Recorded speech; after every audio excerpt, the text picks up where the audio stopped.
নমস্কার বন্ধুরা। তো আবারও চলে আসলাম ছোট্ট একটা ভিডিও শেয়ার করতে তোমাদের সাথে। তো তোমরা সবাই জানো আজকে স্পেশাল একটা গুরুত্বপূর্ণ দিন আমাদের সবার কাছে। আজকে তোমার আমার আমাদের সকলের প্রিয় ভগবান শ্রীকৃষ্ণ জন্মাষ্টমী। তো আজকের দিনটা আমাদের সবার কাছে বিশেষ একটা গুরুত্বপূর্ণ দিন। আর এই বিশেষ দিনে আমি চলে যাচ্ছি আমার বান্ধবীর বাড়িতে, মানে বান্ধবীর মায়ের বাড়িতে। ওখানে জন্মাষ্টমী পুজো খুব সুন্দরভাবে করা হয়। তো আজকে ওখানকার সাজসজ্জা, গোপুর সেজে ওঠা, গোপুর ভোগ দেওয়া, গোপুকে কখন কখন কী কী খেতে দেওয়া হবে, কীভাবে সাজানো হবে, পুরো বাড়িটা লাইট দিয়ে সাজানো সুন্দর করে সবটাই তোমার সাথে শেয়ার করবো। তো তোমরা দেখতে থাকো ভিডিওটা, আশা করছি সবার খুব ভালো লাগবে। তো তারপর আমরা পৌঁছে গেছি, আর এসেই দেখি কাকিমার বোন একাই হাতে সব কিছু অ্যারেঞ্জ করছিল। আর ওইদিকে বর্দি মেজদি ওরাও আছে, ওরা অন্যান্য কাজে ব্যস্ত। তো তারপর আমরাও হাত মুখ ধুয়ে এসে কাকিমার হাতাহাতি একটু হেল্প করছিলাম। তো আর এইভাবে ভালোও লাগে সবাই মিলে একসাথে কাজ করতে। তো তারপরে এখানে গোপালকে দুপুরবেলা খেতে দেওয়া হয়েছে। তো এখানে আছে বিভিন্ন রকমের সবজির ভাজা, আরও তালের বড়া, তালের ক্ষীর, খিচুড়ি আর অন্যান্য খাবারও রয়েছে। আর এখানে আমার ছোট্ট সোনা একটু গপুকে দোল্লা খাওয়াচ্ছিল। তো আর এখানে আমার দিদি, ও চেয়েছিল নিজের হাতে মাখন বানিয়ে গোপালকে খেতে দেবে। কারণ বাজারে যে মাখন বিক্রি হয়, আমরা যেটা দোকান থেকে কিনে নিয়ে এসে খাই, ওটার মধ্যে নুন দেওয়া থাকে। তাই আমাদের মনে হয়েছিল ওটা না দেওয়াই উচিত, ভগবানকে দেবো সেটা ভালোবেসে নিজের হাতে তৈরি করে দেওয়াই আরও তো খুবই ভালো। তাই ও এখানে মাখন বানানোর প্রস্তুতি করছিল। ও ফার্স্ট টাইম ইউটিউব দেখেছিল, ভয় পাচ্ছিল, জানি না হবে কি হবে না। বললাম যে ঠিকই হবে দেখ।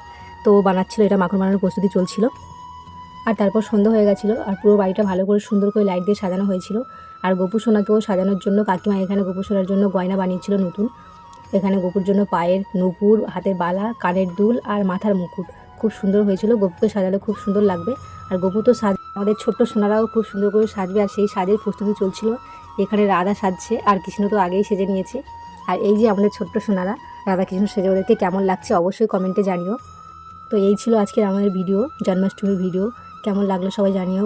গোপুর সেজে ওঠা, চারিদিকে পুরো বাড়িটা লাইট দিয়ে সাজানো, গোপুর এখানে ডেকোরেশন কেমন লাগলো সব কিছুই জানিও তোমরা সবাই। কেমন লাগলো ভিডিওটা আজকে। তো তারপরে এখানে গোপুকে একটু দোল্লা খাইয়ে নিলাম আমরা, আর কাকিমা এখানে পুজো করছিল। আর আমরা সবাই মিলে কাকিমার পুজো দেখছিলাম। কাকিমা খুব সুন্দর করে পুজো করছিল, আরতি করছিল, সবাই আমরা তাই দেখছিলাম। আর এটা হলো গোপুর রাতের খাবার।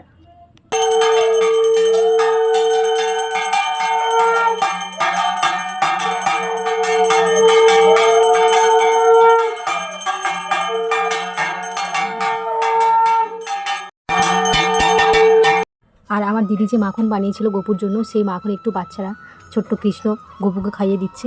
এরপর রাধা আসবে খাওয়াতে। তো ওরাও খাইয়ে দিল, নিজেরাও খেলো। তো ওরাও খুবই মজা করেছে। তারপর গোপুকে খেতে দিয়ে আমরা সবাই মিলে চলে গেলাম। গোপুকে একটু একা ছেড়ে দিয়ে আমরা নিজেরাই খেতে চলে গেলাম। তো চলো আমাদের খাবার মেনুতে কী কী রয়েছে, উৎসব মানে জমিয়ে খাওয়া দাওয়া। তো দেখে নেবো আমাদের খাবার মেনুতে কী কী রয়েছে, চলো। তারপর গোপুর ফেভারিট তালের বড়া আর মাখন দিয়ে শুরু করেছিলাম খাওয়াটা। আর তারপর দিয়েছিল রাধা পল্লবী চানা পনির। তারপর এসেছিল পোলাও, ফ্রাইড রাইস, ফুলকপি আলুর তরকারি, চাটনি, পায়েস, মিষ্টি ইত্যাদি। এভাবেই আজকে দিনটা খুব সুন্দরভাবে কাটলো। ভিডিওটি কেমন লাগলো জানিও সবাই। তো আজকের মতো টাটা, দেখা হচ্ছে অন্য কোনো ভিডিওতে। যাওয়ার আগে সবাই বলো জয় শ্রীকৃষ্ণ, রাধে রাধে।